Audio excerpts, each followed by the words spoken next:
let's read this question. The question says, consider the oxides of group 14 elements. Right, यहाँ पे हमें group 14 के elements दिए गए हैं. Right, कौन कौन से? Silicon, germanium, tin, lead, carbon. Right, इनकी ऑक्साइड्स दी गई हैं. हमें SiO2 दिया हुआ है, हमें GeO2 दिया हुआ है, SnO2 दिया हुआ है, PbO2 दिया हुआ है, CO दिया हुआ है और GeO दिया हुआ है. राइट, हमें बताना है एम्फोटेरिक ऑक्साइड कौन सी होगी. Right, the concept for this question is the concept for this question is amphoteric behaviour. Amphoteric behaviour का मतलब कि वो स्पीशीज हमारे पास किससे रिएक्ट करे, वो एसिड के साथ भी रिएक्शन दे और बेस के साथ भी रिएक्शन दे.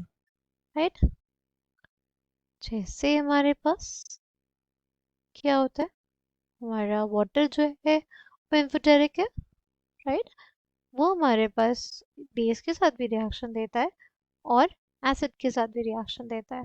एसिड के साथ वो क्या बना लेता है, H3O प्लस, और अगर बेस होगा तो वो OH माइनस हाइड्रोक्साइड आयन दे देता है. राइट, अगर यहाँ पे बात करें SiO2 की, सिलिकॉन की ऑक्साइड, ये ऑक्साइड हमारे पास क्या होती है, this is acidic in nature. NaOH के साथ रिएक्शन देती है तो it results in the formation of salt. Acid base का रिएक्शन होगा तो क्या फॉर्म होगा हमारे पास, सॉल्ट. राइट, तो SiO2 is acidic in nature.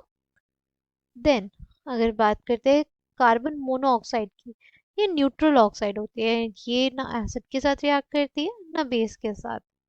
ठीक है, अगर हम लोग बात करते हैं किसकी, PbO2 की, ये हमारे पास एक एम्फोटेरिक ऑक्साइड होती है.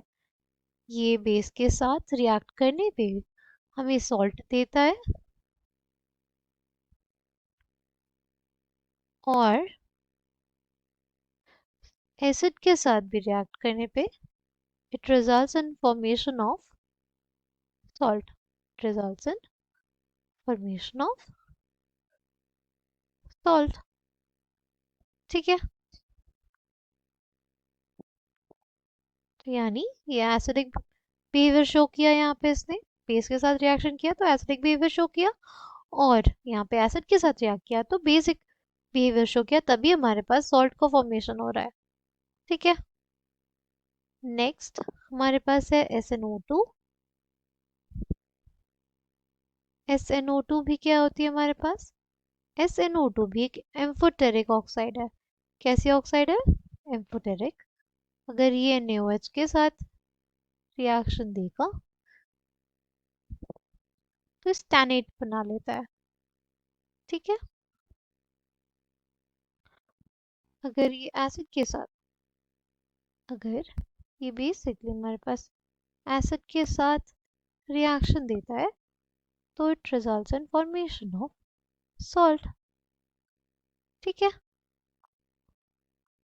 नाउ अगर बात करते हैं GeO2 की, ये भी हमारे पास क्या होता है, एक एम्फोटेरिक ऑक्साइड है.